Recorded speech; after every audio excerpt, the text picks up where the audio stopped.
Hello, everyone. How are you Yes, guys? Hi, Susan, and thank you hi. very much. Hi, Susan. Let us know if you can hear us and see us clearly so we can begin our conversation. There's usually like a little bit of a delay when you go live, so we'll give our friends to come along. But in the meantime, welcome, Dr. Francis. How are you?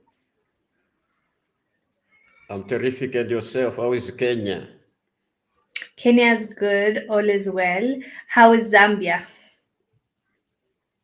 Zambia is greater than yesterday. Oh, nice. Why do you say that? What's happening? Uh, I say so because we have been recording several incidences of political instabilities. Oh, that's why you're saying Zambia is great. Elaborate, please, if you don't mind. Yeah, with the advent of multipartism in Zambia, there is a wave of hatred across political parties. That's the reason why I've said so. Okay, so why do you think that is?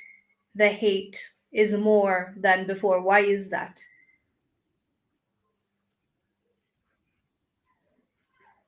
In your opinion? The reason why it is that way because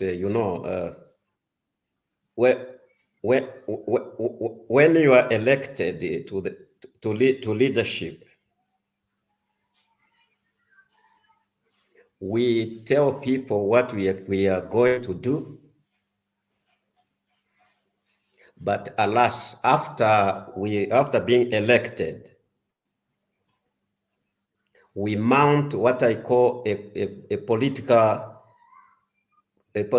crusade against the former political parties, Mhm. so that you create a space for self survival.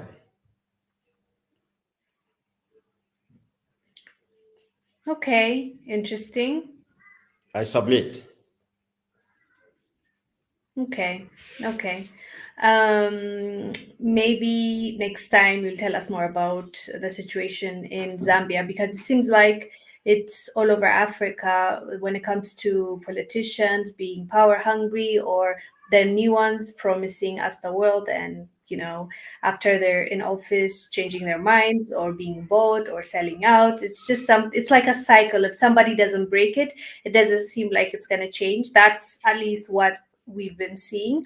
But we also saw on a positive note, one person can change everything as well. We've seen it in so many countries where one person says no to corruption, when one leader says no more to tribalism, let's say, or when one leader says, I'm not gonna follow the footsteps of those that came before me. So we're hopeful that is going to change, but also yeah, it's sad to see that happening everywhere across African countries. So by now I am sure people have joined, so welcome. I want to say again, Dr. Francis, I want you to tell us about yourself, the people that don't know you. Who is Dr. Francis?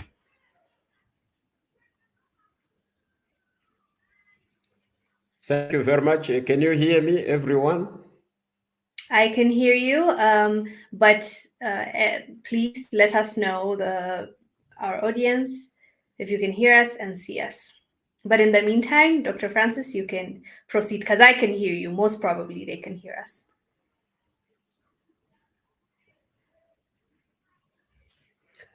I can hear you. Yes, Francis is a is a Zambian citizen, African, born and bred, and a Pan Africanist. who is also the Global Special Rapporteur, People of African Descent with Disabilities. And also the Global Chief Executive, Japan Disability Zambia Limited.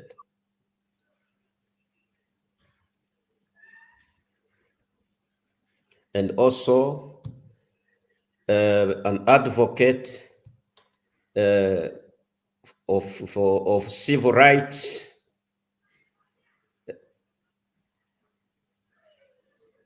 and also a person who works with all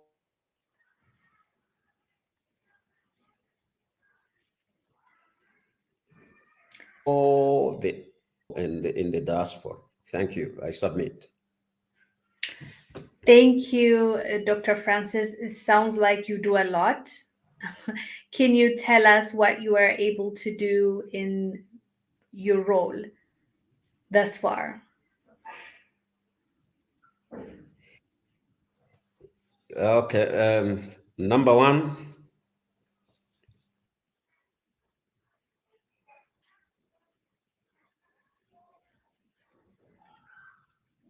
Dr. Francis, are you still with us? like I've already said, I'm the global bodies.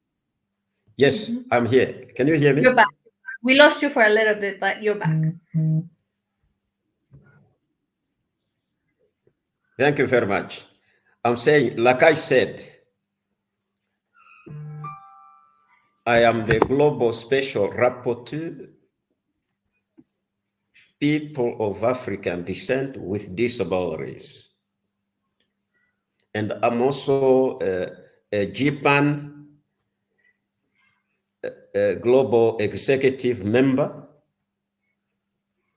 And also I am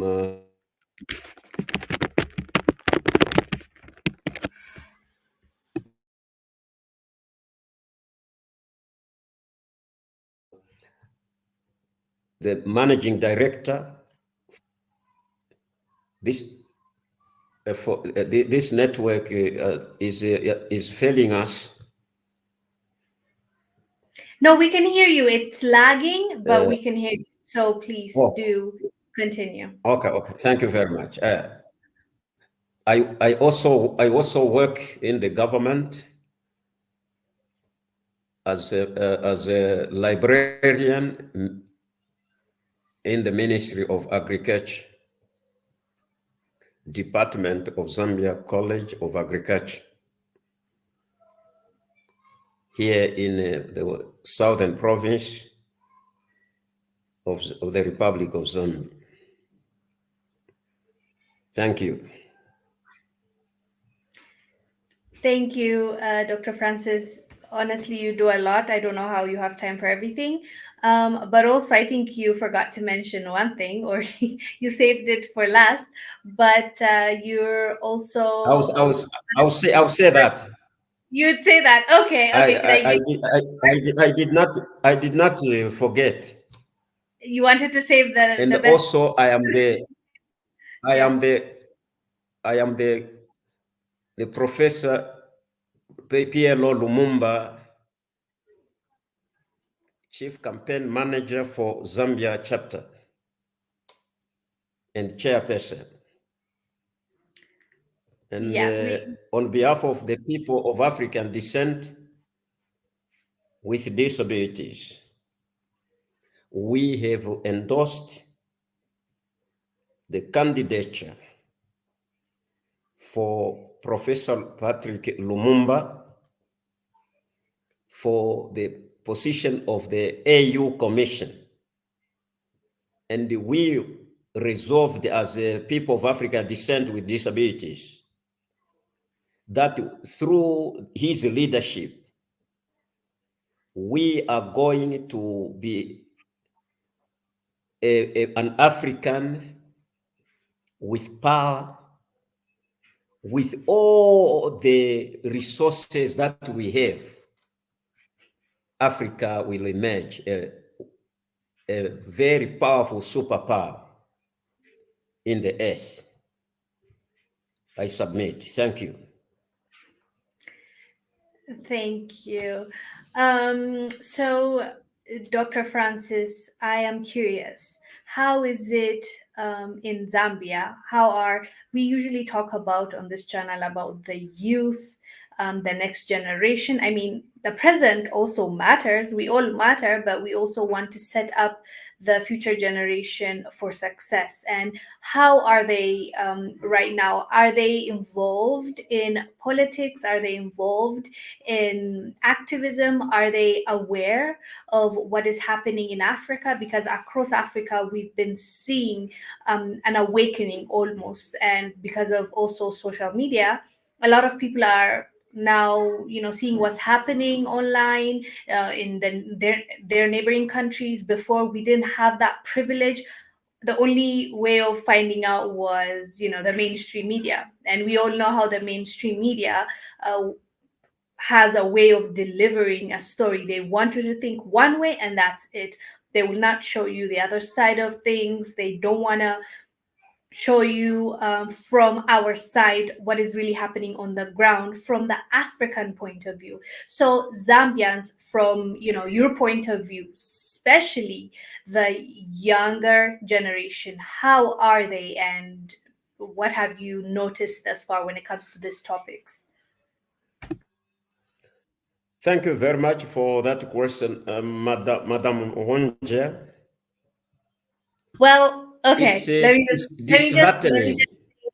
the way you say my name is Wengel. The reason why I'm correcting you Oh, is because Wengel oh, has yes. actually a different meaning in my country, and it's Oh, not a good translation. okay. So Wengel. I Okay, know it's hard. okay. It's Wenge. okay. Yes, Yes. Madam Wenge. Thank you.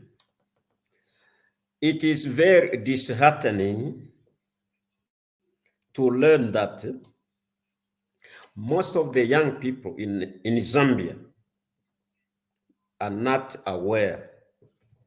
In short, I should say, there is no youth awakening with respect to what is going on in the world today. All that they know they have got a government, they elected for a certain political party. Others are complaining that life is hard, but nothing are they ready to do. There is no, I cannot see a new wave of a youth cadre that shall emerge and take the mantle to protect the African continent. I submit. Thank you.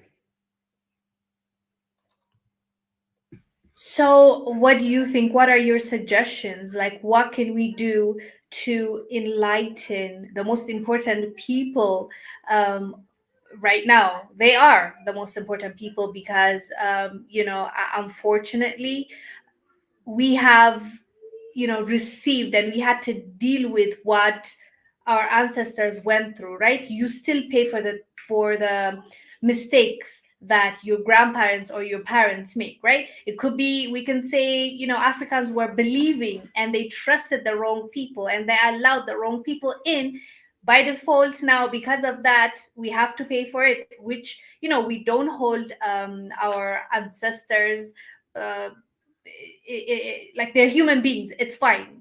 How do we fix it is the main thing. It's not about bashing about our parents, our grandparents. They did what they can with what they have, but how can we learn from them and now also do better, right? Like we leave how we found, like what we found better than what am I trying to say? How do we live it better than how we found it? I hope I'm making sense. So, what is your suggestion when it comes to that? And I would love to hear from you. Thank you very much for that question.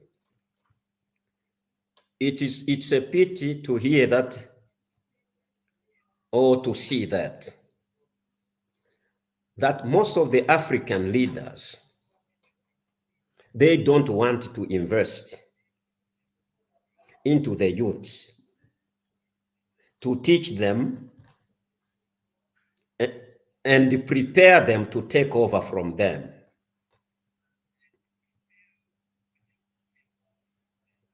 What they do,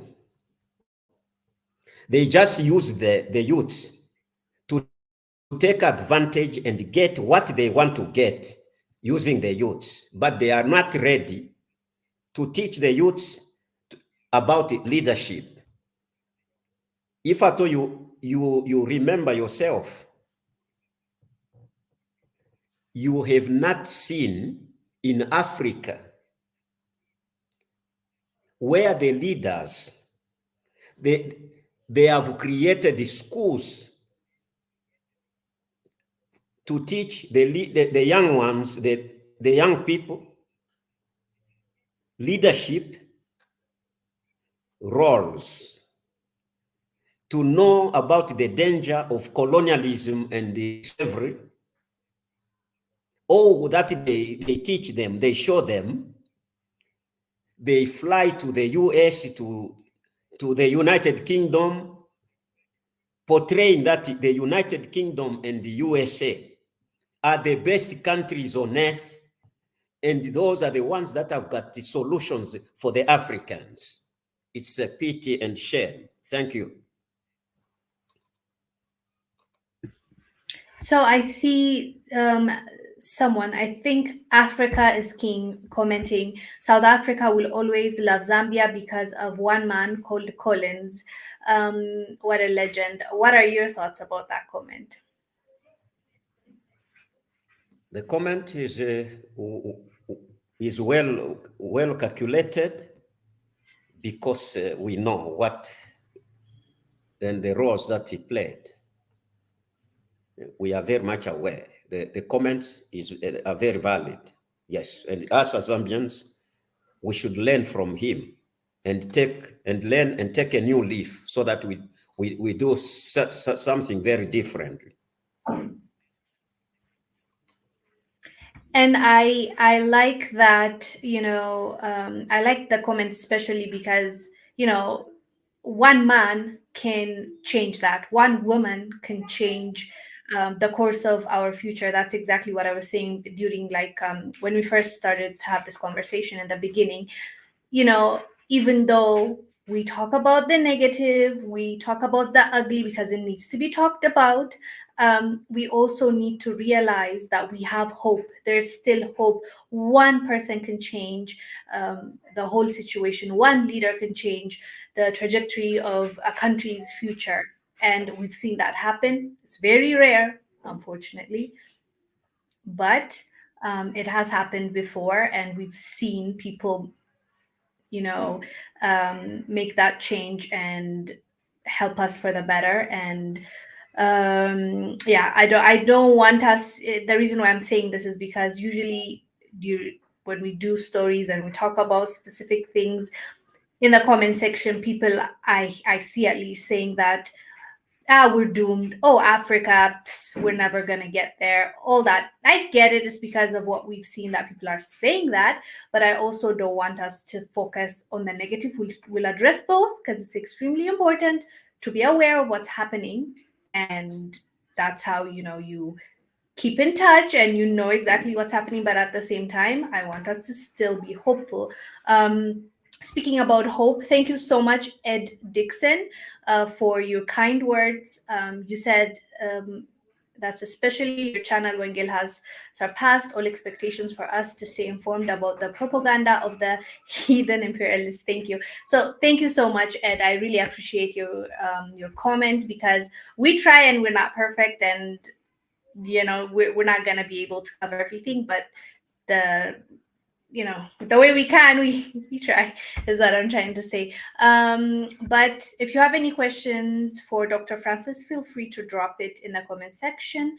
And yeah, so let's get to your advocacy of Professor Lumumba. Why? I want to ask, why do you support Professor Lumumba? Thank you very much. I strongly support Professor Pierre Lumumba. on the following reasons. Number one, is the only one who can explain and who is very much aware of the Africa problem. And to come out of the problem, I say Africa problem, we need a person like him who should be able to drive all of us in one common agenda, one love and one unity, so that we all go back to all what our forefathers fought for. Africa unite. We don't need to compromise. All that we need a leader who should be able to drive this agenda so that we get what we want. Most of the Africans today, they are tired of problems. They are tired of stereotyping, of copying from the West. We want to originate as Africa. So we need Professor Lumumba. If at all we have him as the AU Commission chairperson, I rest assure you that Africa, we shall be great again. I submit.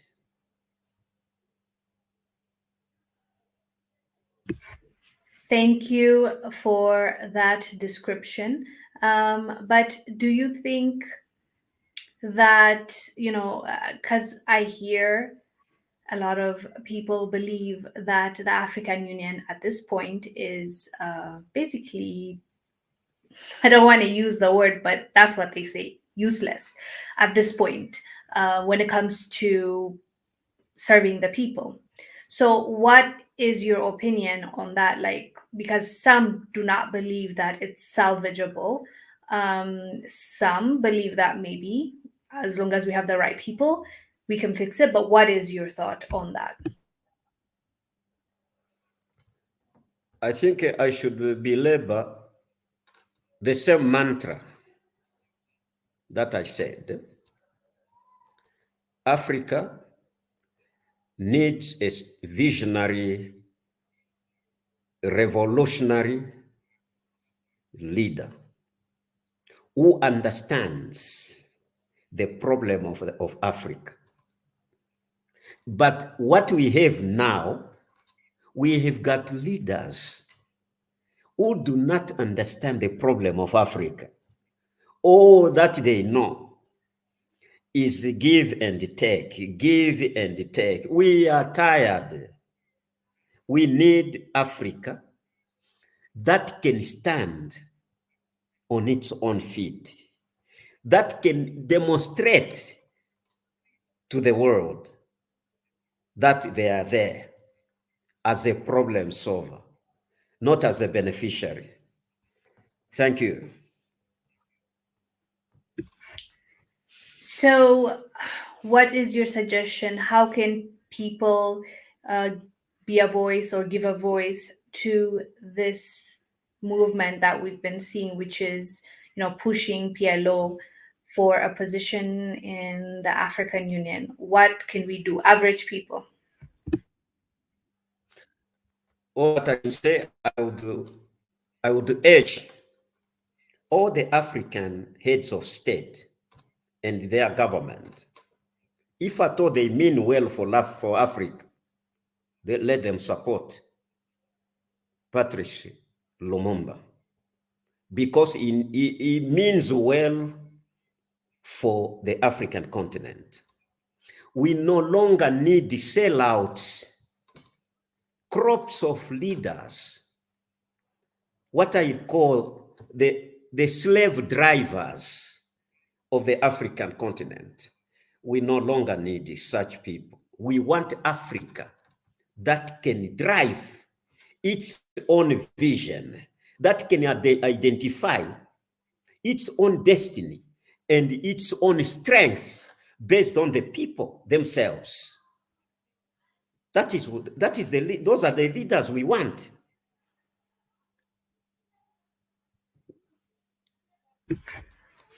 Okay, I am getting a few questions from the comment section. Robert Epps, hi, said, I believe we can change. Oh, I don't think it's a question. I believe we can change not only Africa for the better, but we can change Black America too. I think we should come together because the enemy is coming for Africa. We really are one. This comment is, speaks to us because this is what we talk about a lot here, and it is possible. If we give up, then what's going to happen, right? We're not going to give up, but at the same time we have to realize the enemy is so strategic. They come together to work together to make sure that everything continues the way it is because it serves them. There's a benefit to our suffering for them. So, as much as they're strategizing and they're coming up with plans and they're executing it, what are we doing about it? And it's not going to be easy. There's going to be a pushback. Someone in the comment section mentioned Captain Ibrahim Traore, Burkina Faso's leader. Even when how many assassinations, I mean, how many coup attempts did he face within just short period of time? That tells you what you need to know. If you're even trying to change up a few things or say no to neocolonization, or you're trying to do something differently, you're going to face backlash. You are going to put your life and your family's lives at risk. And it's scary. Like, I would be lying if I say this is easy and like I could do that. No, these people have to literally sacrifice themselves so that we can be in a better position. So it's not easy, but also it can be done. And we've seen a few leaders coming up now, and we support them and we pray that God protects them and they make that change for us. So thanks, Robert Ipps. But I believe I saw one comment, and I believe it's from a Zambian. So I would love for you to answer. Mwiza Nimbiri. He said, I think it's a he, sorry. Dr. Francis, my question is, the politicians are doing things wrong and we don't like it as the youth of Zambia. How can we speak out without being arrested? That's a great question. What is your answer, Dr. Francis? Thank you very much, Nyimbiri. I don't know whether it's Nyimbili or Nyimbiri. Thank you very much. That is a very timely question.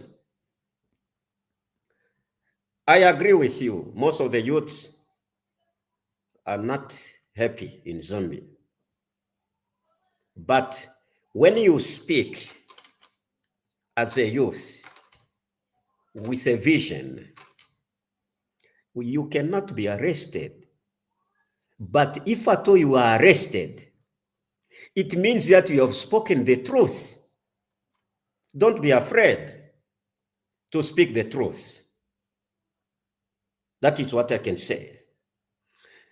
When you look at our forefathers, what they went through, some were picked up, some were arrested, some were killed, some suffered at the hands of coup d'etats, and they were eliminated. We are aware of such Machiavellian plots against the youth movement. Yes, arise and shine. Your time has come. That is my challenge to you. Rise up and take up the mantle to protect the integrity of the African continent and Zambia as a whole. Thank you. Well, I hope that answered your question, Louisa. But there's no but. Actually, I should stop using but. I it's not easy, right? I agree with, we have to stand up for something, otherwise we fail for anything, right? So we have to stand up, and we have to be the ones to say it ends with me. It comes with its own issues and struggles. As Moizi said, there's arrests, there is silencing. Some governments go as far as blocking social media so the youth can't speak. But we all know how powerful social media has been when it comes to exposing the evil of this world. And we've seen it help so many countries, so many communities. But at the same time, it goes without saying that you have to accept what comes with it. It's not easy. You have to willing to sacrifice a lot. And I wish it was not like that, but it is. I find it very what's the word? It's disheartening, because other people from the West, for example, don't have to face this. A white kid in the US can just grow up, and they're worried about, I'm gonna go to college or not, and they're just they don't have to think about what we're thinking about right now. Well, they might be headed that way. The way the US is moving, they might be headed that way. But I think it's so unfair that our young people have to think about unemployment, have to think about their governments, and when they speak up they will be arrested, have to think about, do I risk my life going through the Mediterranean Sea? Do I risk my life going through the desert? Yes, let me do it, and risk their lives. Like, it's so sad to see the situation. But at the same time, it has to be done. It has to be us, and we have to accept that fact. But I know it's easier said than done. I'm not sure if there are questions, but yeah, Moiza answered. That is so great, doctor. Thanks so much. Won't watch them sell out our continent. Moiza has received your advice. Thank you, Dr. Francis. Let me see if there is Thank you. more question. Um,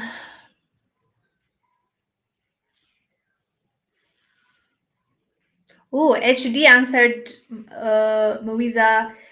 No, yeah, and I don't know. Maybe Dr. Francis, you tell us what your thoughts are about this. HD said, tie it to Black American movement more and it will get more attention. They attack because you have no attention, but people will support you if you get it out there. HD, I'm not sure. Maybe you explain to us more what you mean by tie it with Black American movement. But the answer always is, when we all come together, we have power. Our voice can be heard more. And that's something we lack. Unfortunately, I know it goes back to colonization, and I know it goes back to, us thinking that this borders separate us and we're different people. Even within borders, there's tribalism, and we're hating on our neighbor, and there's all that, horrible identity we've taken upon ourselves, and we need to dissect and we need to figure it out.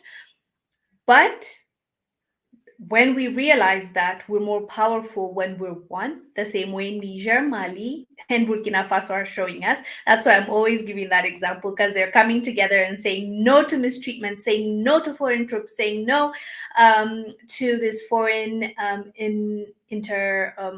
intervention, as they call it. But it's like, for them, it's about unity, and they've been signing alliances. But doesn't have to be just them. We can do it as well, but we also shouldn't just sit and wait for the governments to do it.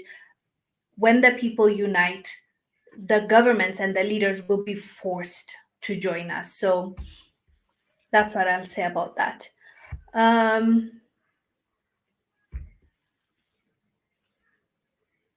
So yeah, I don't know if I might be missing questions, but I wanted to check on people. But so yeah, Dr. Francis, do you have anything to tell us until maybe a question comes up, and something that you want to mention before, in this live stream? I would love to hear from you.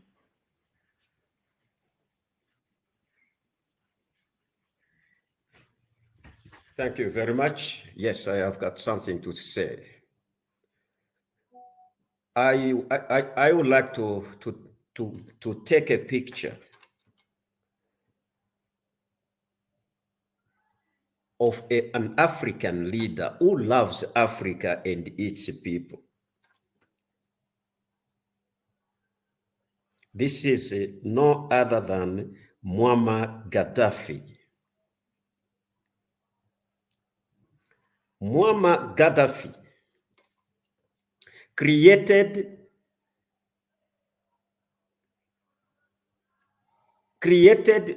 Libya from the jungles, from the desert, out of the desert, came out Libya as a country from nothing. And Libya became a country full of everything. When I traveled to Set in 2004, I could see Libya, the Libyans, enjoying the whole fruit of the African continent. They were not paying taxes, free education for all, free electricity for all, free movement for all, free medication for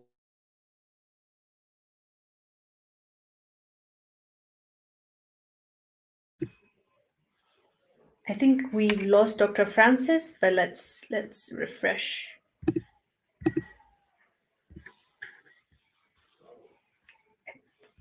I think Dr. Francis is back. Okay, we lost you, but you're back. Wait, let me unmute you. You're mute. Sorry. Why is it not unmuting? Yeah. Thank you very much for unmuting me. Can you hear me? Yes, clearly. Okay, you were saying, talking about Gaddafi. Can you hear me? Mm-hmm. Yes. Yes. When I traveled to Libya in 2004, I saw a new Libya with its own people who were not paying taxes, free electricity for all, free education for all.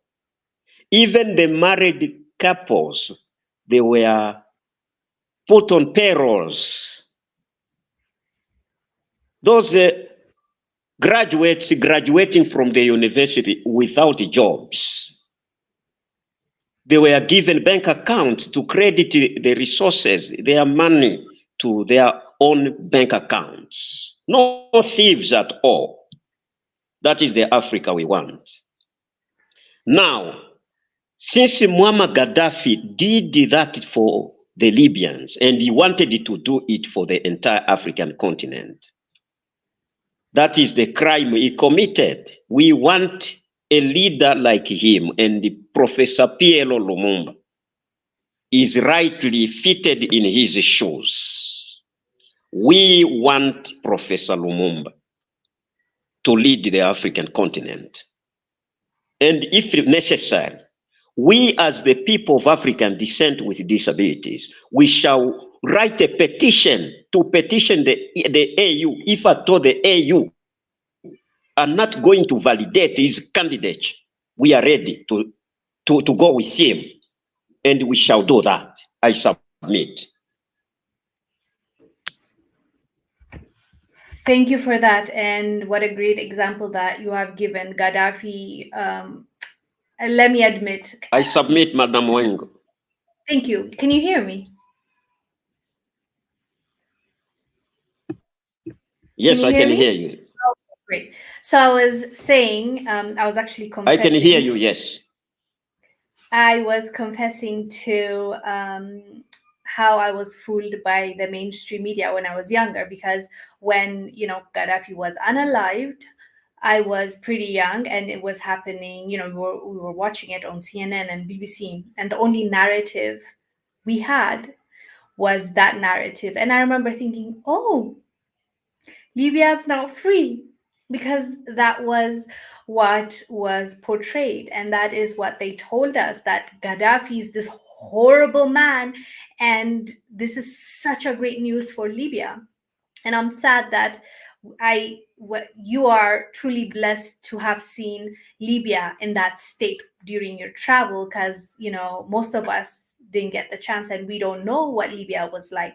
Now we're seeing Libya, how much they have devastated the country, and how the people are living compared to how they were living before, when Gaddafi was alive and well, and when he was the leader, is just, you can't even compare. So yeah, it's just you realize the more you know, that how powerful media is, and how it has been used to manipulate us and to brainwash us and to keep us in this state of mental slavery.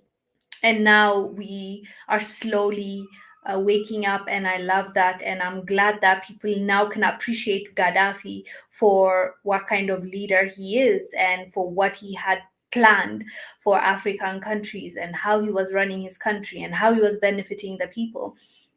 It's good to see. Well, it would have been better to see that, the appreciation um, was given to him, and the flowers were given to him when he was alive. We didn't see that. We believed, most of us, unfortunately, because the people around me, as well as people I interact with nowadays, that watched it unfold on the news when he was, unalived, and when he was taken down. We all believed a bad man was taken down, and it was just sad that now you look back and you're like, wow, in front of our eyes, this man was taken out, and we were celebrating along with his, not just his, our enemies. So sad, very sad to admit that, but that's the truth. I think I see questions. Let's address them first.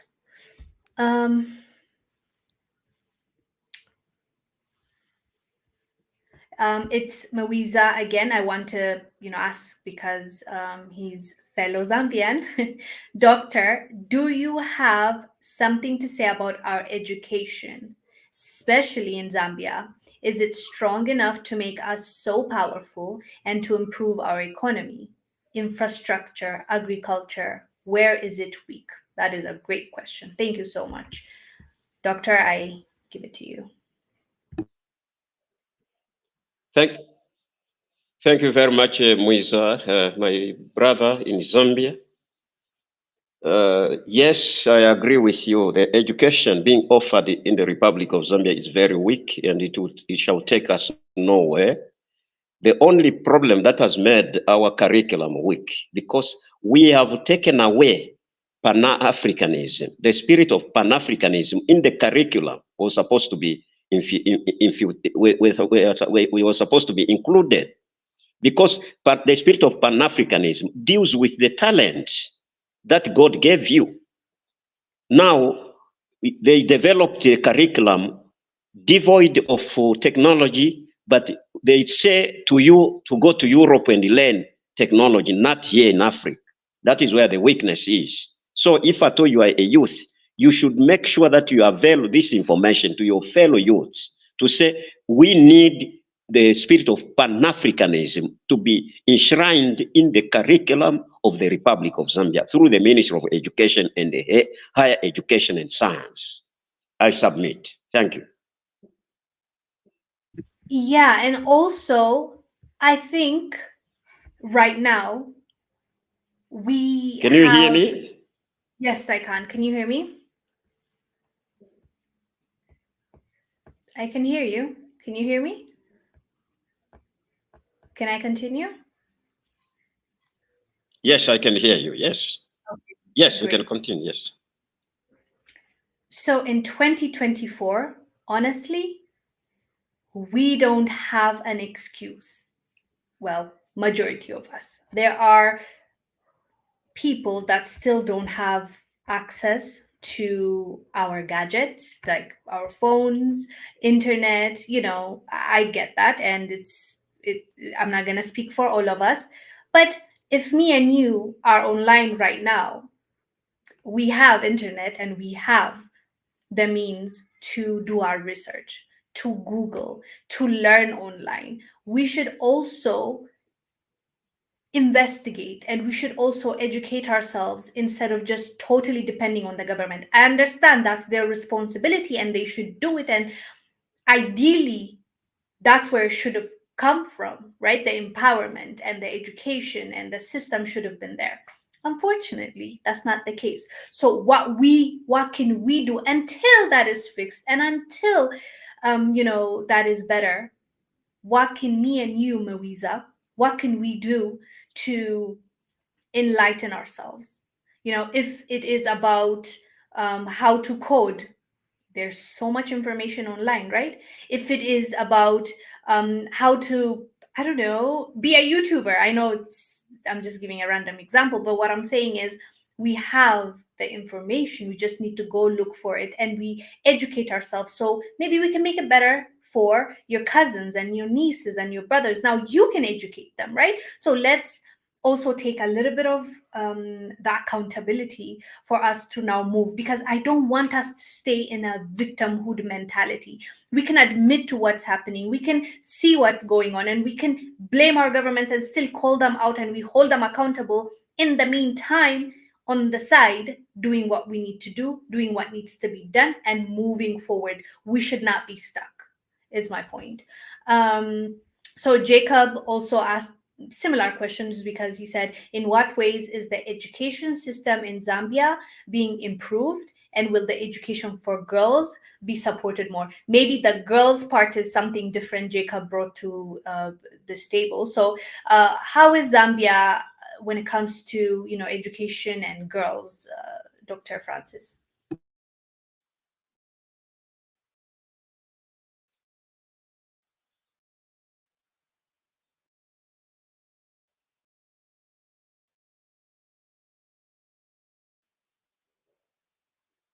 Thank you very much for this question.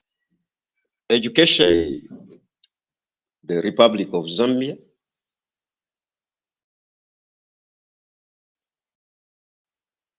through what we call co-educational setup, where the boys and the girls should learn together. But what has made this education weak is dependent on the borrowed curriculum,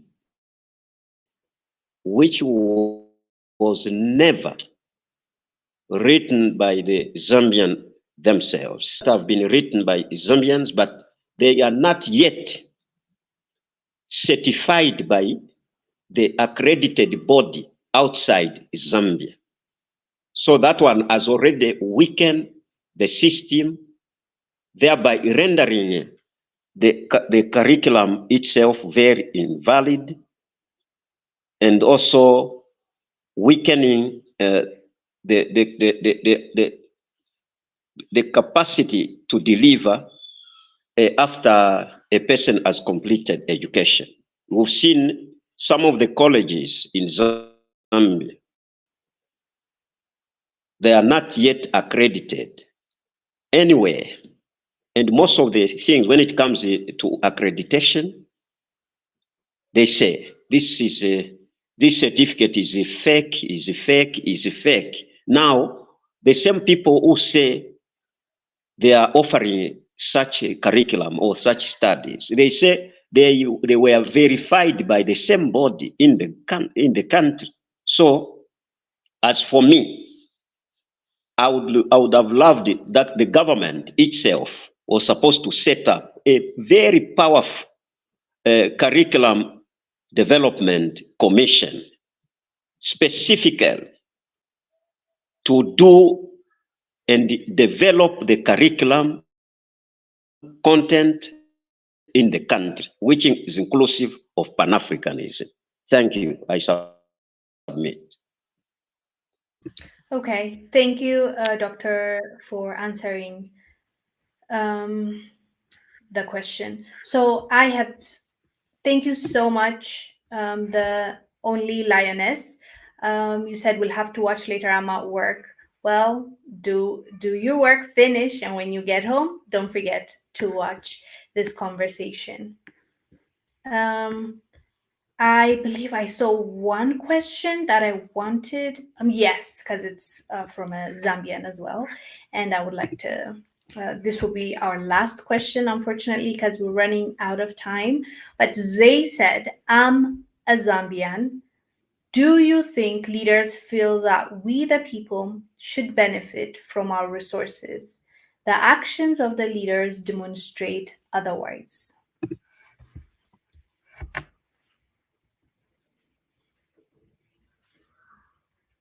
You can go ahead, Dr. Francis.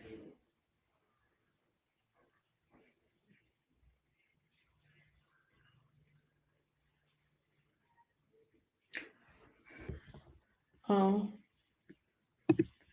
let's wait for Dr. Francis to join. But that's a good question, Zay. And hopefully Dr. Francis, Dr. Francis dropped off. Internet connection is really bad, but this was our last question anyways.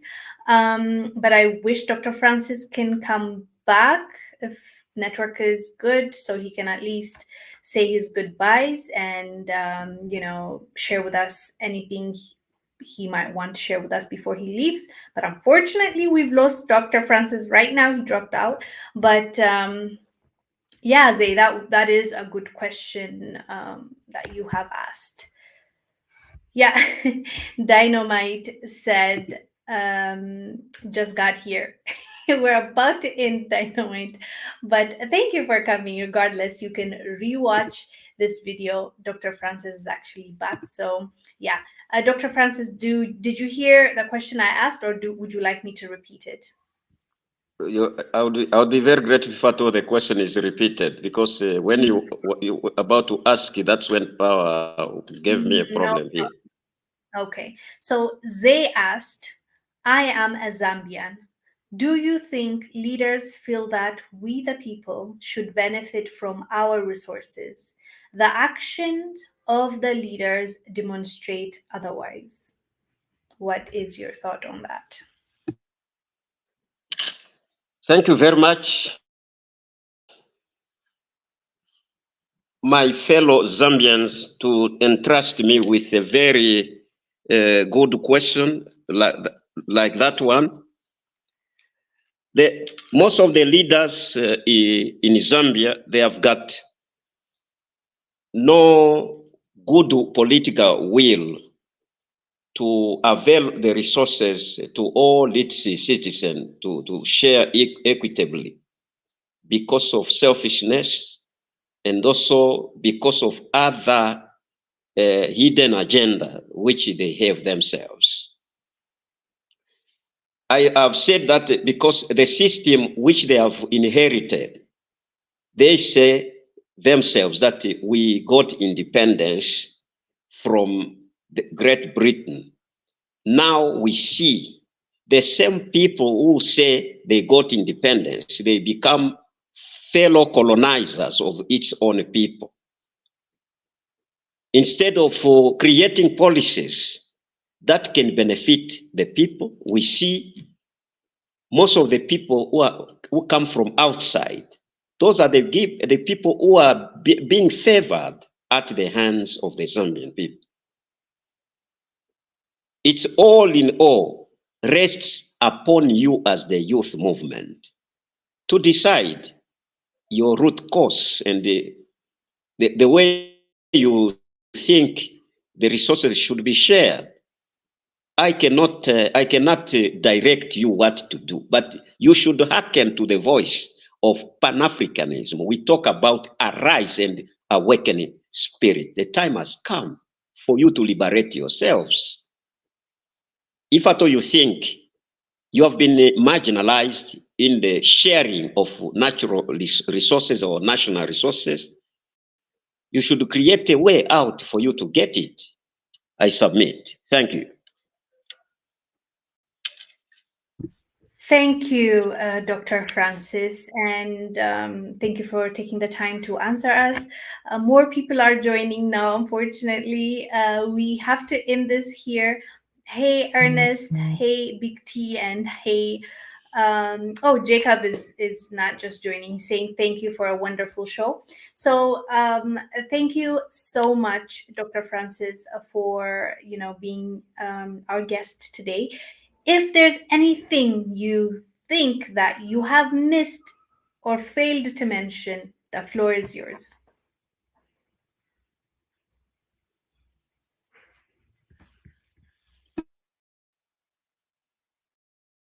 Myself.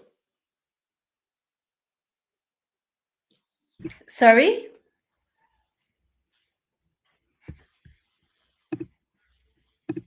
You have muted yourself. Let me unmute you. Yes, you're back. Can you? Yeah, you asked me to say something. I think I have missed.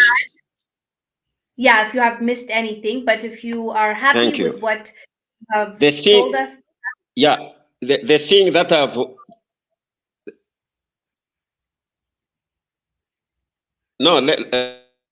I have missed something. Okay. I want to urge all the women, the youths, and all the persons with disabilities in Zambia to unite, because we are the most marginalized society in the community and in the country. As far as I live, my role as a person with a disability is to liberate my fellow persons with disabilities in Zambia and Africa and the entire world. Before I die, I submit. Thank you very much. Thank you so much. And yeah, we have to advocate for ourselves and for our people. Otherwise, who's going to do it for us, right? So thank you so much, Dr. Francis. And thank you everyone for, making this wonderful live stream. You have had questions, you've asked your questions. We've had a good conversation and we appreciate you for watching. Big T says, dang, I missed the show. Don't worry, after this ends, you can start all over again and watch it from the beginning. But thank you. Zay also said, thank you for the honest answer, Dr. Francis. So yeah, with that being said, everyone, thank you so much. I'll see you next time with another guest and we shall continue the conversation. So yeah, thank you so much. Have a blessed day wherever you are. I'll see you on the next one. Bye.